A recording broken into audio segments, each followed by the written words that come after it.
isumba byose genda umunyantege nke uri sikondo umwimukira ntagufite nagera he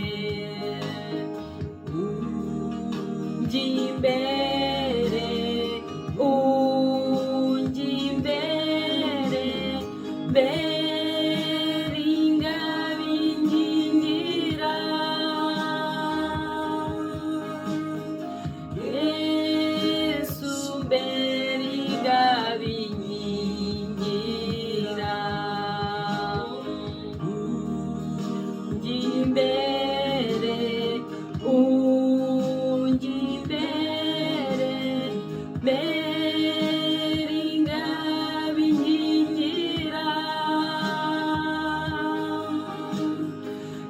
Yesu mbere ingabingingira. Haleluya. Imana yacu ishimwe. Ni mwene so Francine. Ndizera ko mwagize ibihe byiza, iminsi mikuru myiza isozwa umwaka w'ibihumbi 2021. Ndizera kandi ko ibibi byose mwabonye muri uwo mwaka n'iyawubanjirije byose byasigaranye n'uwo mwaka, byasigaye muri uwo mwaka. Uyu mwaka rero dutangiye w'ibihumbi 2022 ndabifuriza ko uzaba umwaka udasanzwe.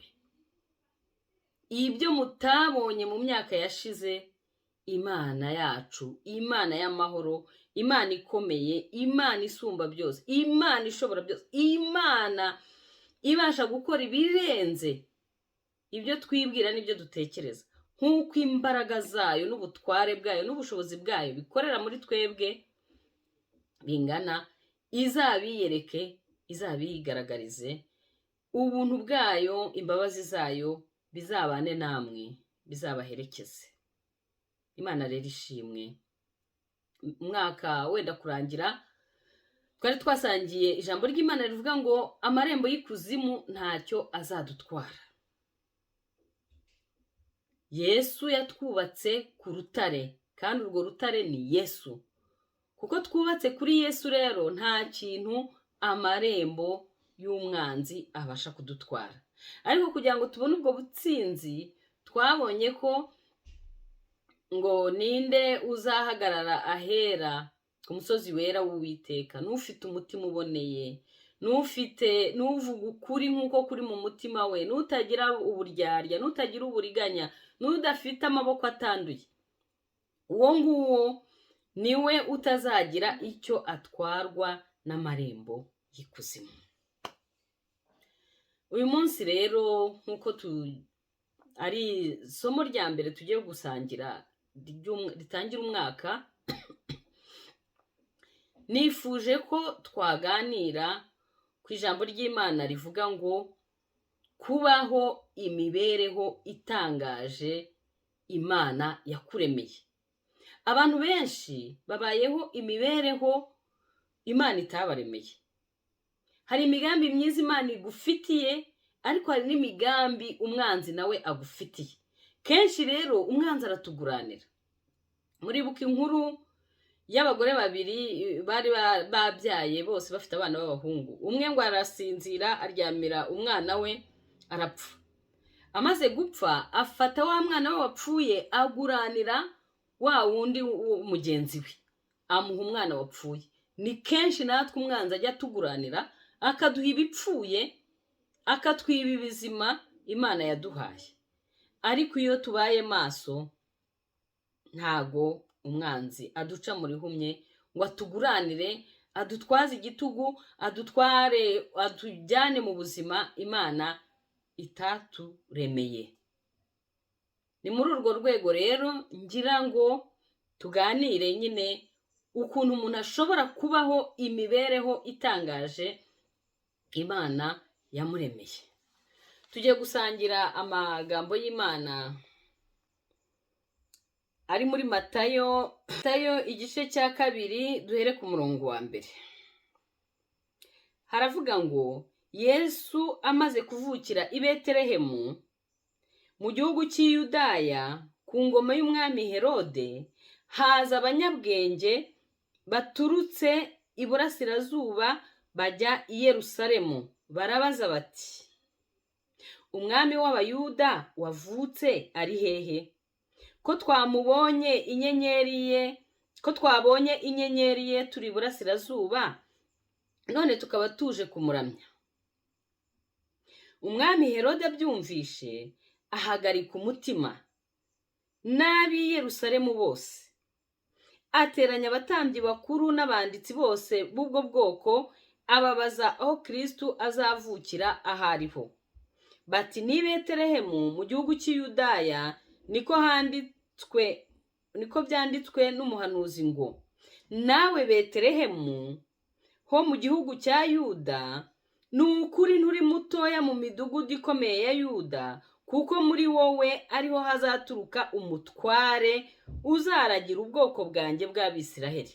Nuko Herode ahamagara abanyabwenge rwihishwa, abasobanuza neza igihe baboneye ya nyenyeri.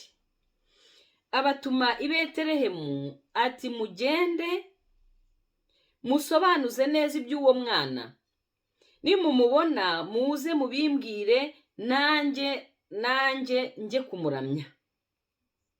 Bamaze kumva umwami baragenda, kandi ya nyenyeri babonye bakiri iburasirazuba ibajya imbere, irinda igera aho umwana yarari ihagarara aho ngaho. Babonye iyo nyenyeri baranezerwa cyane.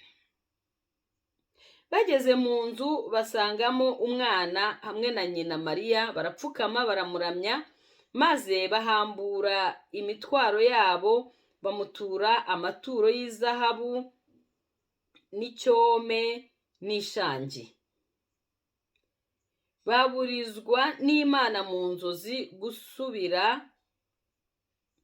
gusubira kwa Herode, bafata indi nzira isubira iwabo. Iri jambo ry'Imana dusangira riri mu Itangiriro igice cya 37 duhere ku murongo wa 5. Haravuga ngo Yozefu arota inzozi, azirotorera bene se, barushaho kumwanga. Arababwira ati, ndabinginze nimwumve inzozi narose. Ngo twahambiraga imiba mu murima, umuba wanjye urahagarara urema, iyanyu miba ikikiza uwanjye ibikubita imbere. Bene se baramubaza bati, ni ukuri wowe uzaba umwami wacu? Ni ukuri wowe uzadutwara? Izo nzozi ze n'ayo magambo ye bituma barushaho kumwanga.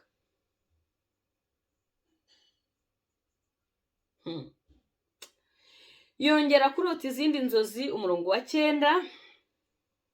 Yongera kurota izindi nzozi, azirotorera bene se, ati nongeye kurota izindi nzozi. Ngo izuba n'ukwezi n'inyenyeri 11 binyikubise imbere. Azirotorera se na bene se. Se aramucyaha, aramubaza ati, izo nzozi ni inzozi ki? Ni ukuri njye na nyoko na bene so tuzaza twikubite hasi imbere yawe. Bene se bamugirira ishyari, ariko se akajya yibuka ayo magambo. Reka ndangirize mu Mubwiriza igice cya 10. Mubwiriza igice cya 10 umurongo wa 6 kugera ku wa 7. Abapfapfa bashyirwa imbere, kandi imfura zigasubizwa inyuma. Abapfapfa bashyirwa imbere, kandi imfura zigasubizwa inyuma. Nabonye abaretwa bagendera ku mafarashi, nabyo ibikomangoma bigendesha amaguru nk'abaretwa.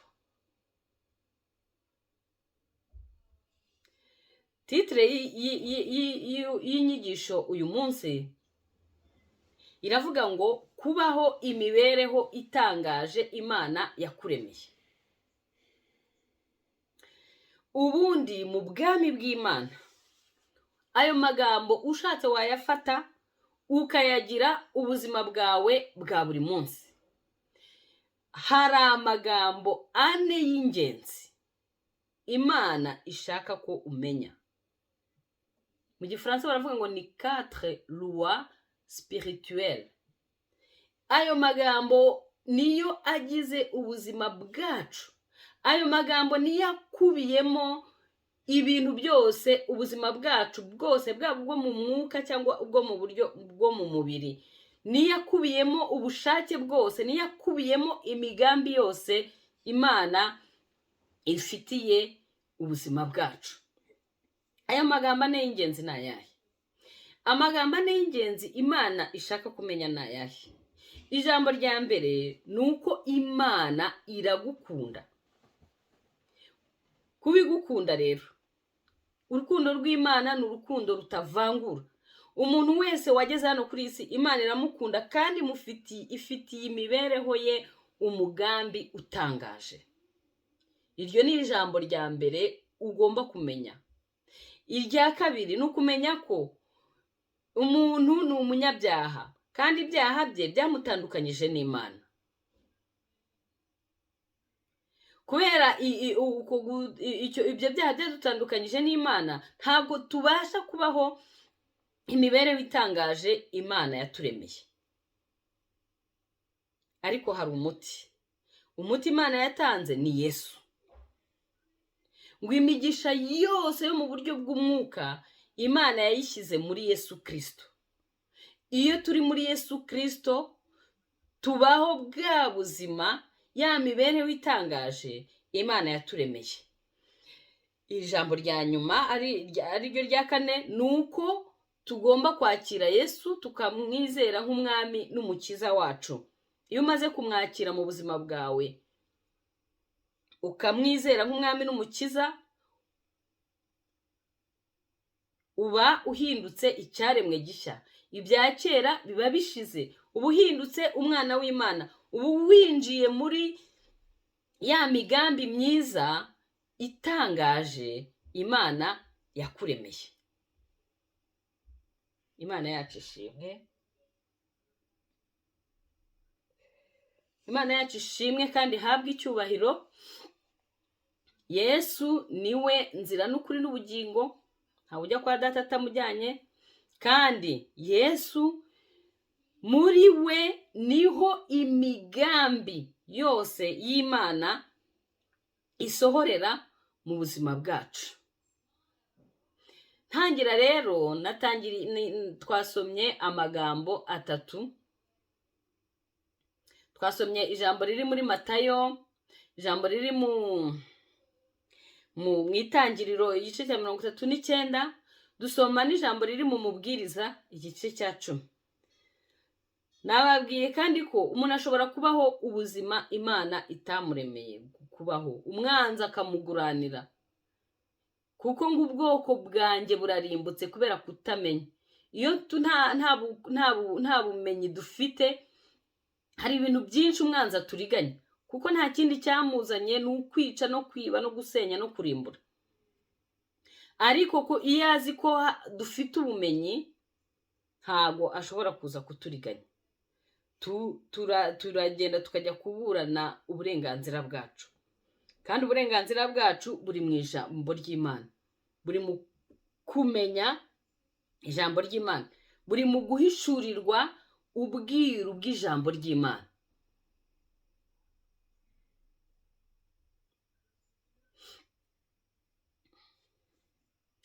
Yesu twabonye ko amaze kuvukira i Betelehemu, abanyabwenge ngo baje kumuramya. Kandi baje kumuramya bakurikiye inyenyeri. Inyenyeri niyo yabayoboye kugeza ahantu Yesu yavukiye. kandi aba banyabwenge twabonye ko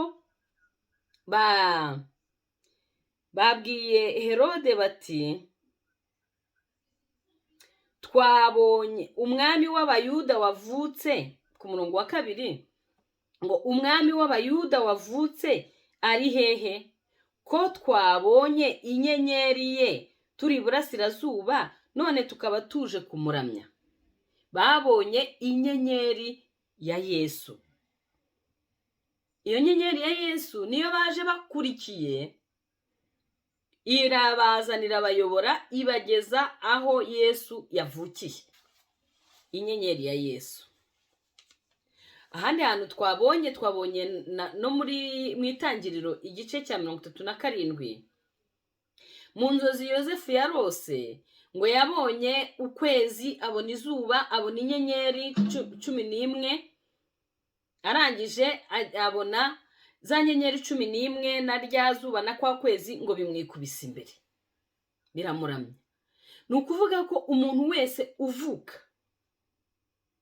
aba afite inyenyeri. Iyo uvutse hari inyenyeri ikuriho. Kuri Yesu hariho inyenyeri yerekana ko Yesu ari umwami w'abayuda. Nawe hari inyenyeri. Inyenyeri ni umugambi w'Imana ku buzima bwawe. Muri ahangaha abanyabwenge bamaze kubwira Herode bati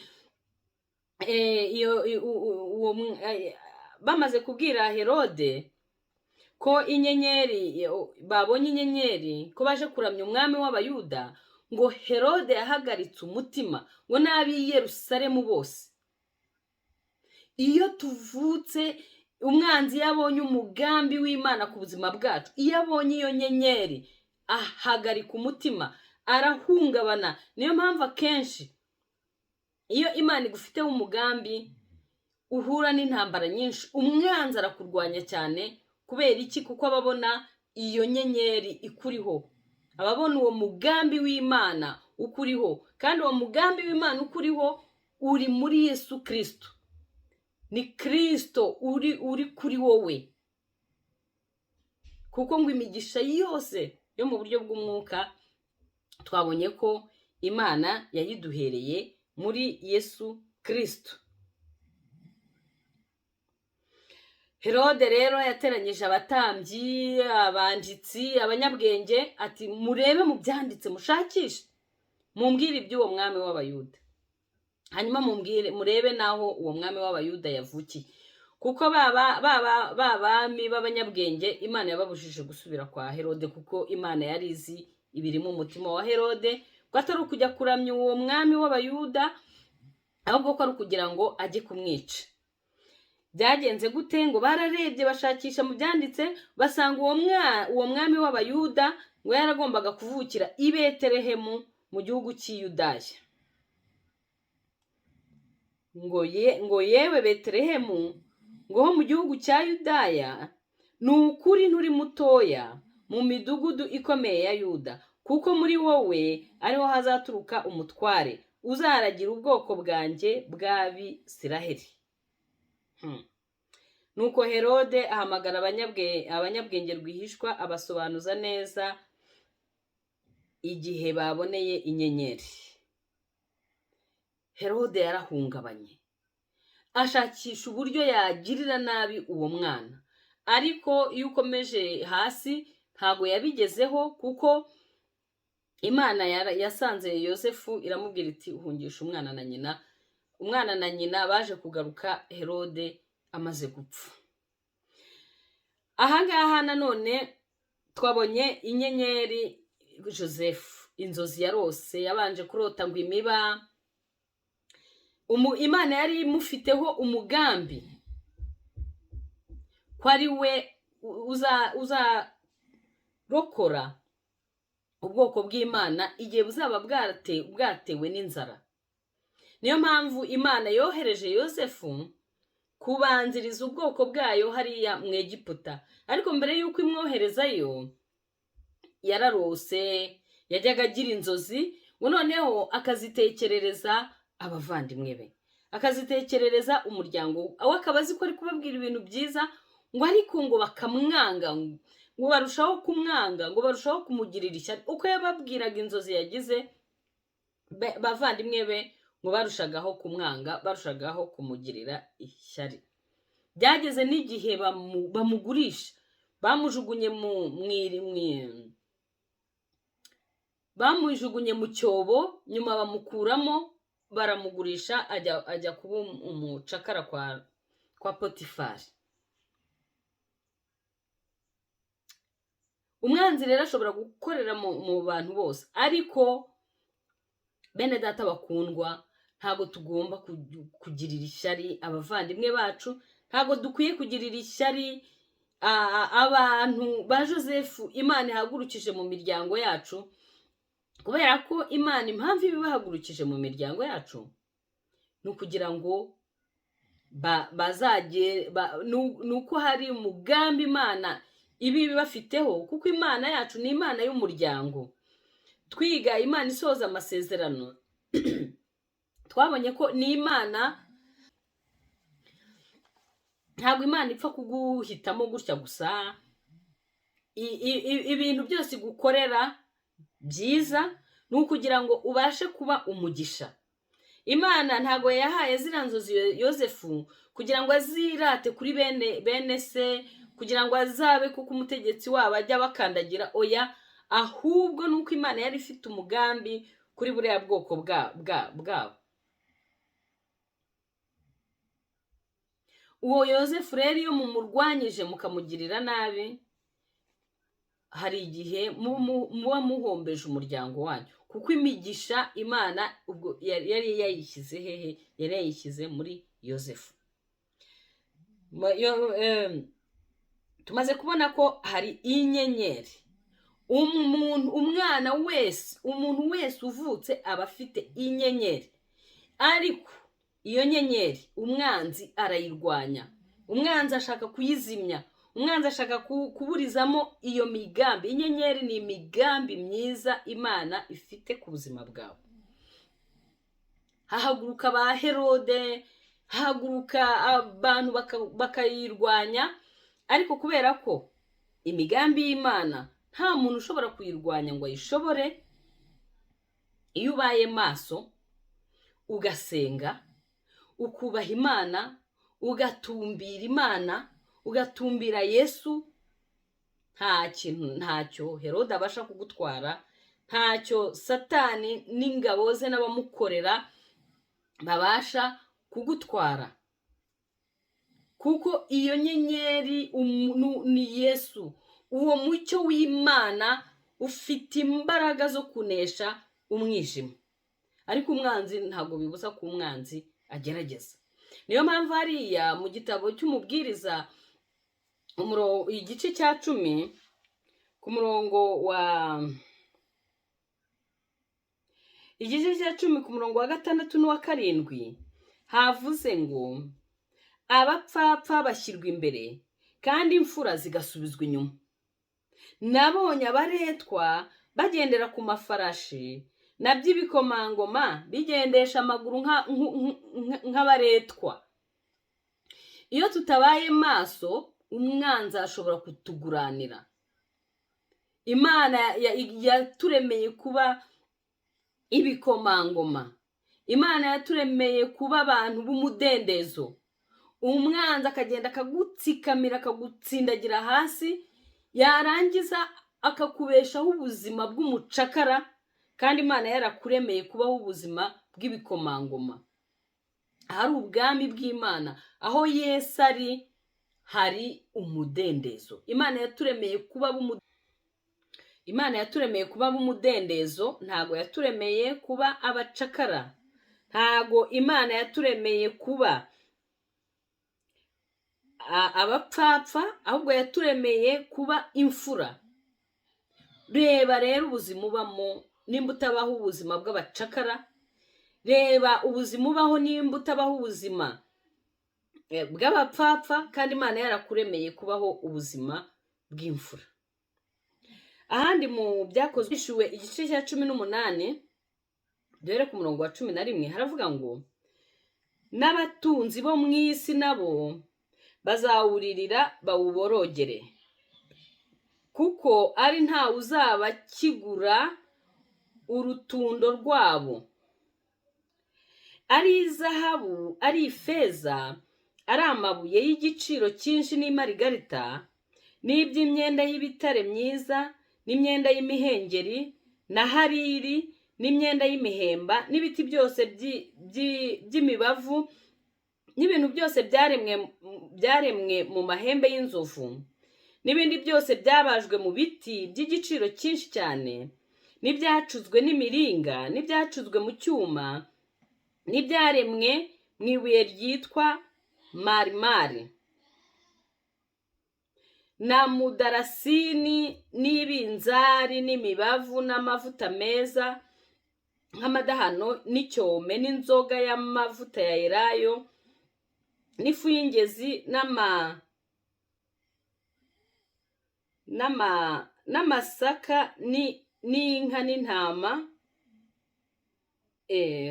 Umurongo wa 13, na mudarasini, n'ibinzari, n'imibavu, n'amavuta meza nk'amadahano, n'icyome, n'inzoga, n'amavuta ya elayo, n'ifu y'ingezi, n'amasaka, n'inka, n'intama, n'amafarashi, n'amagare, n'imibiri y'abantu, n'ubugingo bwabo. Ahangaha ni igihe bavugaga ngo iraguye Babuloni, iraguye Babuloni, irimbuka rya Babuloni. Aha muri Babuloni hakorerwagamo ibibi byinshi, ariko ni mu buryo bw'umwuka. Noneho ahangaha iyo uhereye kuri uyu murongo, kuri uyu murongo wa 11 ukageza ku wa 13, bavuga ibintu by'ubucuruzi bagiye bakora, ukuntu bagiye bagurisha ibintu, bakagura ibintu bakabigurisha mu masoko, mu biki. Hari abantu badufata bakatugurisha, bakagurisha ibyacu, bakagurisha ubuzima bwacu. Ariko ahangaha Imana iravuze ngo abo bantu bakora ibyo ngibyo ntabwo Imana izongera kubemerera kutugurisha, kugurisha ibyacu, kugurisha ubutunzi bwacu, kugurisha iby'igiciro byacu, kugurisha ngo bagurishaga ngo imibiri. Umurongo wa 13 uravuga ngo bagurishaga imibiri y'abantu ngo n'ubugingo bwabo.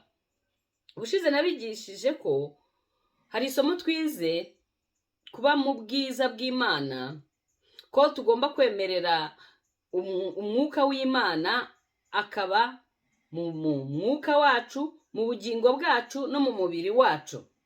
Umuntu agizwe n'ibintu bitatu. Ibyo bintu bitatu ni umwuka, ni ubugingo, n'umubiri. Noneho ahangaha rero aba bantu bagurisha ibintu. Kera hari abantu mwajyaga mwumva ngo guca amashu. Hari abantu bajyaga bafata imitwe bakayitema, amashu ntabwo nzi aho bayajyanaga bakayagurisha, cyangwa se inyama gutyo, ibintu nk'ibyo ngibyo. Ariko ntabwo ari ibyo gusa umwanzi wacu agurisha, ahubwo ngo agurisha n'ubugingo bwacu.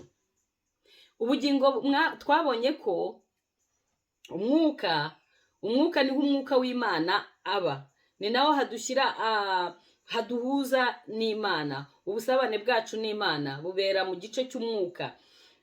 Naho mu bugingo niho haba ubwenge, niho haba ubushake, niho haba amarangamutima. Hari igihe umwanzi rero agenda akagutsindagira hasi, akakwambura amahoro, akakwambura umunezero, akakwambura ibyishimo, akakwiba ubwenge, akakwiba ibitekerezo, akakwiba proje. Wajya kubona ukabona umuntu ibintu byose byamushizeho, ibintu byose ni urupfu. Ntabwo urupfu ari ugupfa gusa bakagushyira muri serikeye bakaguhamba. Oya, urupfu ni ikintu cyose kigutandukanya n'ibintu byawe, ni ikintu cyose kigutandukanya n'akazi kawe, ni ikintu cyose gituma ibyo ukora bidacamo, ni ikintu cyose kikubuza amahoro. Urwo ni urupfu. Imana rero ikura urupfu mu byacu, ibyacu, domene zose z'ubuzima bwacu, ishyiremo ubuzima, ishyiremo ubugingo, kuko yaje kugira ngo tubone ubugingo, kandi yaje kugira ngo tubone ubugingo bwinshi. Imana rero idufashe, Imana idutabare, iturinde uwo mujura, uwo munyazi uza kwiba, uza kwica, uza gusenya no kurimbura, uza kutunyaga ubutunzi Imana yashyize muri twebwe, iby'igiciro Imana yashyize muri twebwe, akatuguranira, agatuma tubaho ubuzima bw'ubucakara, kandi Yesu yaraje kugira ngo tubeho ubuzima bw'umudendezo. Abanyabwenge bamaze kugera aho Yesu ari, ngo ya nyenyeri yaragiye, ntabwo bongeye kuyibona, kandi ngo bumvishe banezerewe, bumvishe bafite umunezero. Aho Yesu ari haba umunezero, aho Yesu ari haba amahoro, ubwami bw'Imana buba buhari. Ntitwemerere uwo mujura kutunyaga, ntitwemerere uwo mujura kudusahura, kutwiba, kutwica, kuturimbura. Hari igihe akwica uhagaze, ariko ibyo yatwaye abigarure mu izina rya Yesu.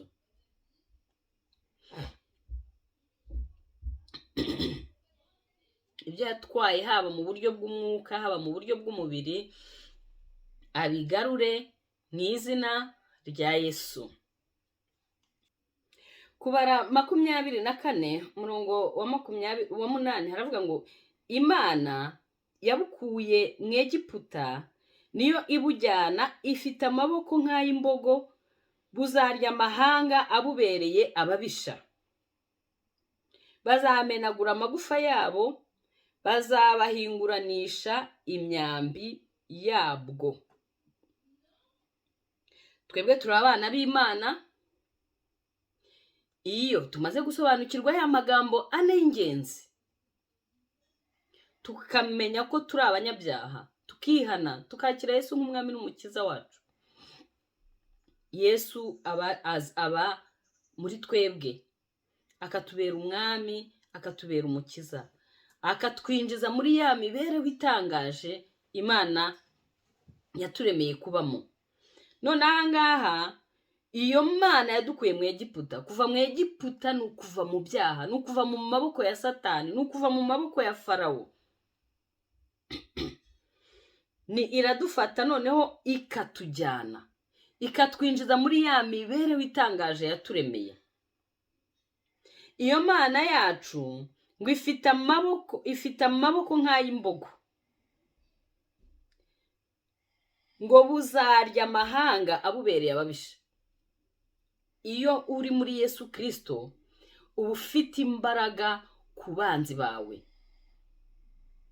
kuko turi ngo duhishanywe na Kristo ahantu ho mu ijuru. Kandi Yesu, Imana yamwicaje iburyo bwe, abanzi be ibashyira munsi y'ibirenge bye.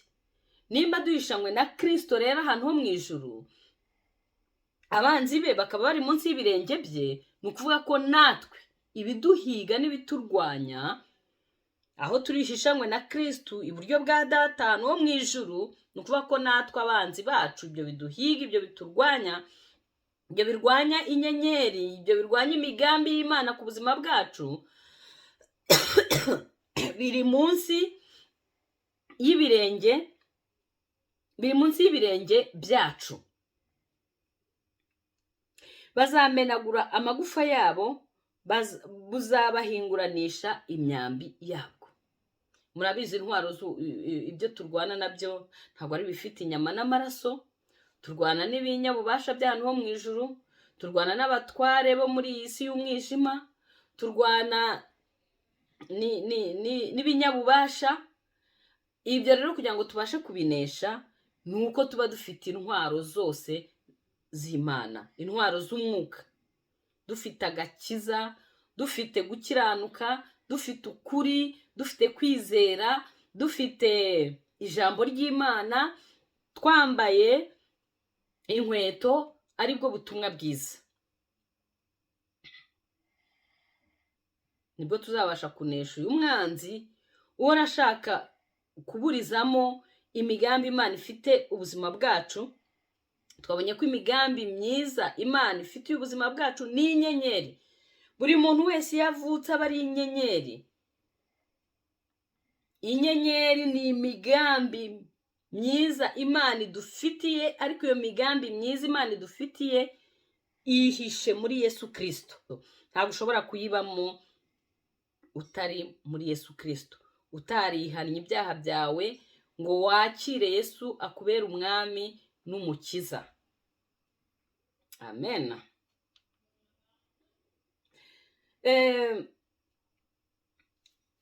Abakorinto ba mbere igice cya 15. Abakorinto ba mbere igice cya 15 umurongo wa 41 haravuga ngo ubwiza bw'izuba buri ukwabwo, n'ubwiza bw'ukwezi buri ukwabwo, n'ubwiza bw'inyenyeri buri ukwabwo, kuko inyenyeri imwe itanganya ubwiza n'indi nyenyeri. Murumva buri muntu Imana yamuremye. Hariya mu itangiriro twabonye ko Joseph yabonye izuba, abona ukwezi, abona n'inyenyeri 11. Wagiye kubona ngo abona ngo inyenyeri 11 n'izuba n'ukwezi bimwikubise imbere. Noneho ise aramubaza ati ubwo urashaka kuvuga ko njyewe na nyoko n'aba bavandimwe bawe uzadutegeka tuzakwikubita imbere? Ngo izo nzozi zawe ni bwoko ki? Ngo ariko azihisha mu mutima, kuko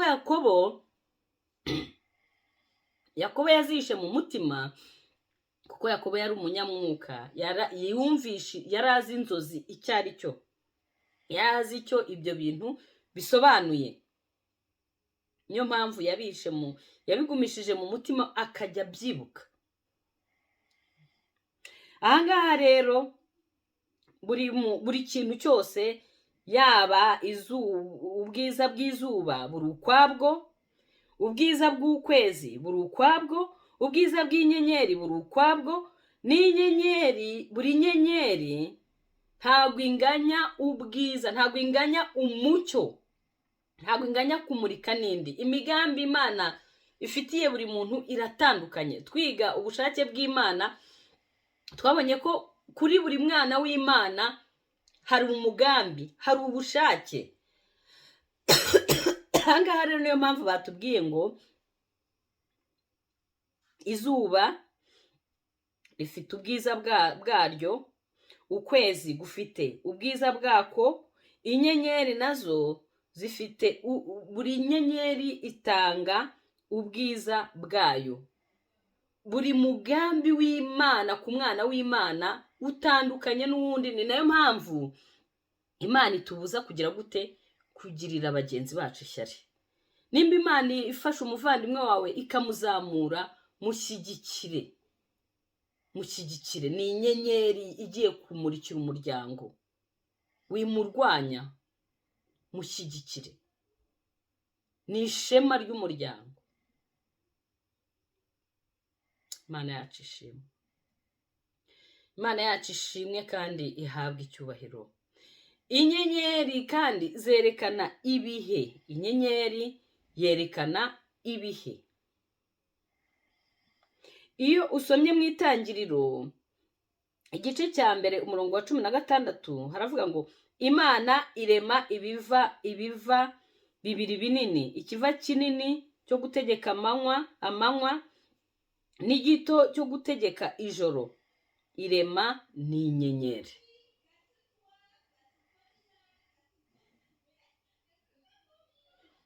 Imana mu gihe runaka ifite ikizagukoresha, ifite imigambi izasohoza mu buzima bwawe.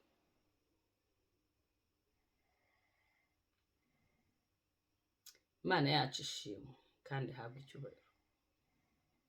Kugira ngo rero iyo migambi y'Imana isohore, iyo tumaze kwakira Yesu nk'umwami n'umukiza, hari ubuzima tugomba kubamo, ubuzima bwa gikristo, ubuzima bw'abana b'Imana burangwa n'ibintu bitatu by'ingenzi. Icya mbere ni ukubaha Imana. Icya kabiri ubuntu bw'Imana, kugirirwa neza n'imbabazi by'Imana bibana natwe. Icya gatatu ni ubwenge. Hari abantu benshi bakunda kuvuga ngo amavuta amavuta amavuta, imbaraga imbaraga. Samusoni yari afite amavuta, yari afite imbaraga, ariko mwabonye uko yashoje. Ntabwo imigambi y'Imana ku buzima bwe ntabwo yasohoye. Kubera iki? Ntabwo yirinze, ntabwo yari afite kubaha Imana, ntabwo yari afite gutinya icyaha. Ijambo ry'Imana riravuga ngo kubaha Uwiteka nibwo bwenge, kuva mu byaha niko kujijuka. Ariko Yosefu, kubera ko yari afite kubaha Imana, muribuka ukuntu umugore wa Potifari yashatse kumugusha mu cyaha, aramubwira ati byose ndabyemerewe. Potifari byo muri iyi nzu byose yarabinyeguriye uretse wowe. Yatinye Imana, yari afite kubaha Imana. Kandi ngo kugirirwa neza n'imbabazi by'Imana byari kuri we, kuko ngo icyo yakoraga cyose cyamuberaga cyiza. Ibintu byose yakoraga byaraprosperaga. Kubera iki? Kuko yari afite kubaha Imana muri we. Ikindi, yari afite ubwenge. Imana yari yarahaye Yosefu ubwenge. Ibyo rero nibyo bituma iya nyenyeri ikomeza kumurika, nicyo gituma ya migambi y'Imana ibaho, nicyo gituma tubaho muri ya mibereho itangaje Imana yaturemeye. N'ibyo bintu bitatu: kubaha Imana, kubana na faveri y'Imana, hanyuma no kugira ubwenge bw'Imana.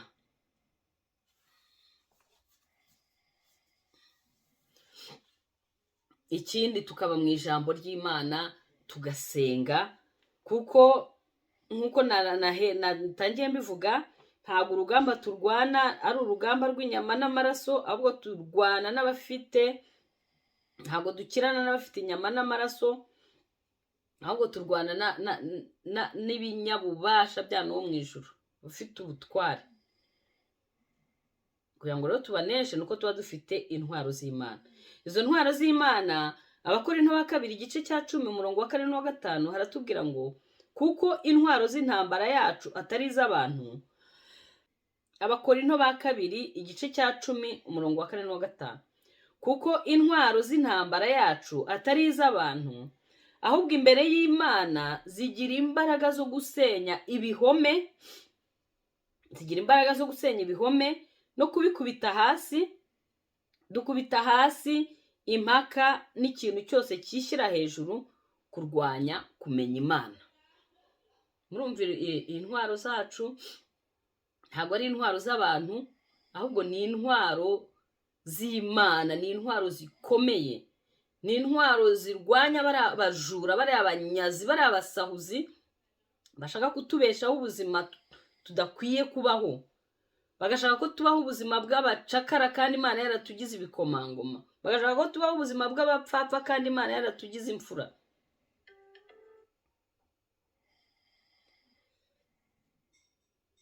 Imana idufashe, Imana idufashe, Imana idutabare, kandi Imana itwambike intwaro zose z'umwuka, Imana idushoboze gutwara intwaro z'Imana. Abagalatiya 5:10 haravuga ngo ndabiringiye kubw'umwami wacu yuko mutazagira undi mutima wundi, ariko ubahagarika imitima uwo ari we wese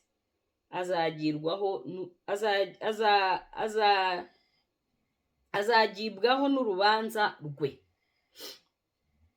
Abo baduhagarika umutima, abo batubuza amahoro, abo batuma tubaho ubuzima tutagombye kubaho, batuma turara turira, bazagirwaho n'urubanza. Ariko ndabinginga ngo ntimugire undi mutima, mugire wa mutima wari muri Kristo Yesu, kuko abababuza amahwemo, abababuza amahoro, ababagurishije, abari inyuma y'imiruho n'imibabaro murimo munyuramo bazagirwaho n'urubanza. Imana yacu idutabare, Imana yacu idufashe. Ntihabe hari umuntu uri kubabara, uri guca mu bibazo, uri kunyura mu bintu bikomeye, ari wowe ubiri inyuma. Uriho urubanza, uzagirwaho n'urubanza.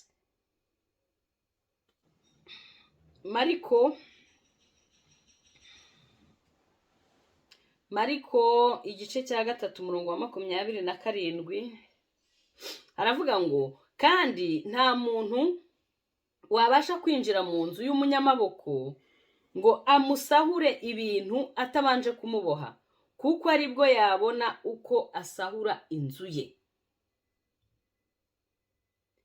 Uwo mwanzi rero ushaka kutuboha kugira ngo asahure inzu yacu, asahure ibyacu, asahure iby'igiciro mu buzima bwacu,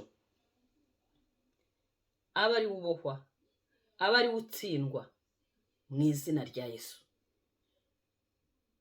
Mu izina rya Yesu. Ndarangije. Mwene data, ndakwinginga kubw'imbabazi z'Imana, nimba ari amagambo ane y'ingenzi utarayamenye, ukaba utaratera intambwe yo kwihana ngo wakire Yesu nk'umwami n'umukiza wawe, ubashe kubaho imibereho itangaje Imana yakuremeye, ndaguhamagarira kugira ngo iyo ntambwe uyitere, kugira ngo iri jambo riri muri Zaburi ya 30 kuva ku murongo wa 11 aravuga ngo, Uwiteka nyumva umbabarire, Uwiteka mbera umutabazi, uhinduye umuborogo wanjye imbyino, unkenyuruye ibigunira byanjye, unkenyeza ibyishimo, kugira ngo ubwiza bwanjye bukuririmbire ishimwe budaceceka. Uwiteka Mana yanjye, nzagushima. Kugira ngo nawe ubashe kuririmba iyi ndirimbo,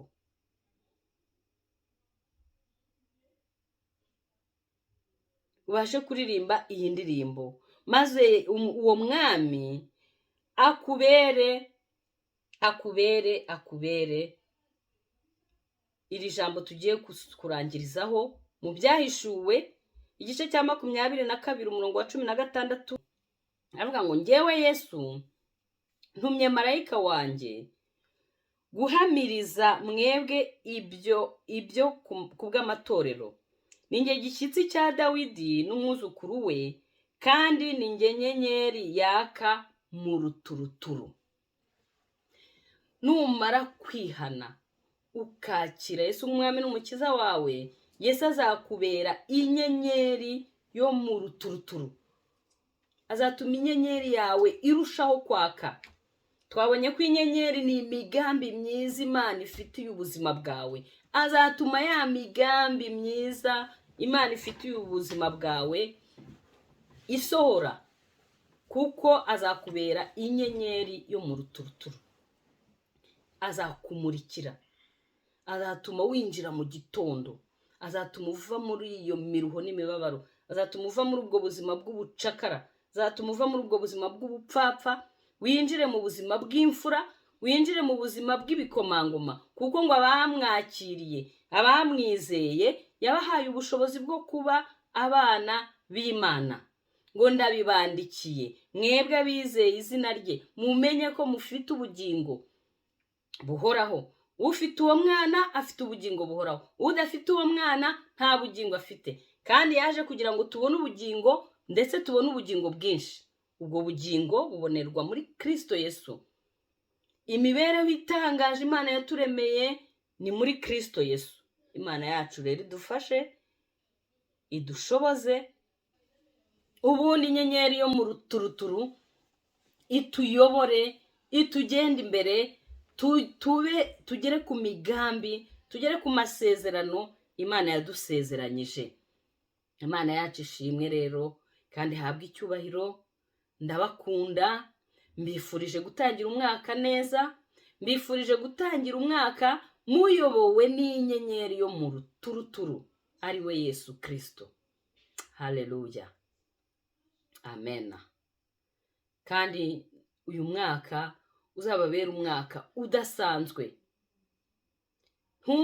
Ibibi mwaboneye ubanjirije ntimuzabibona ukundi. Nk'uko Mose yavuze ati, aba banyegiputa mubonye uyu munsi ntabwo muzongera kubabona ukundi. Iyi ndwara, imiruho, imibabaro, ibyabagoye, ibyabababaje mwabonye muri 2021 n'indi myaka yabibanjije, ntimuzongere kubibona ukundi mu izina rya Yesu. Reka dusenge. Mana yacu, turagushimye ko udukunda. Turagushimye ko udufitiye imigambi itangaje waturemeye. Ariko iyo migambi mwami ntabwo dushobora kuyimenya, ntabwo dushobora kuyisobanukirwa, ntabwo dushobora kwinjira mu rukundo rwawe, kuko turi abanyabyaha kandi ibyaha byadutandukanyije nawe. Ariko iyo twizeye Yesu nk'umwami n'umukiza, niwe waduhaye ubasha kuduhuza nawe, ngo umuhuza wacu n'umwe, nawe ni umuntu, ni Yesu Kristo. Turagushimye rero Mana ko waduhaye Yesu, turagushimye ko waduhaye umwuka wawe wera kugira ngo atubere umufasha, kugira ngo atwiyemeze iby'ibyaha byacu, kugira ngo dushoboze kwizera Yesu nk'umwami n'umukiza. Ndasenze ngo ugenderere imitima y'abana batarakumenya, Uwiteka ukore ku mitima yabo, babashe kukumenya Mana, babashe kugusobanukirwa, babashe kumenya uwo watumye ari we Yesu Kristo, maze bamwizere nk'umwami n'umukiza wabo, maze ubahe ububasha bwo kwitwa abana bawe. Ndagushima Mana ko inyenyeri yabo uyiha kwaka, uyiha kumurika, ubaha kurabagirana Mana. Ndagushima ko imibereho itangaje wabaremeye ubaha kuyibamo mwami, mu izina rya Yesu. Gushimiye ibyo wakoze, nkuragije n'ibiri imbere, mu izina rya Yesu. Mana, ndagushima ko uyu mwaka uzaba umwaka udasanzwe, uwo mu homme fort uza kudusahura, uza kutwambura ibyacu, uza kutunyaga, uza kudukontorora no kutwempoza ubuzima butari ubwacu. Ndasenze ngo imbaraga z'umwuka wawe wera zimurwanye kandi zimuneshe mu izina rya Yesu. Mana, ugirire neza abavandimwe bacu, Mana, ugirire neza imiryango yacu, ubohora abacu, ubohora ibyacu, ibyo umwanzi yatunyaze, ibyo yadusahuye, ibyo yaturiganyije byose, Mana, ubitugarurire. Ngo uyu mujura afashwe agarura ibyo yibye kandi ngo akabikuba inshuro 7. Reka ibyo umwanzi yatunyaze, ibyo yadusahuye byose bigaruke mu izina rya Yesu. Nasenze ngo bagurisha ibyacu, batugurisha mwami, babura isoko, batsindwe mu izina rya Yesu. Amen. Amen. Amen. Shalom, shalom. Amen.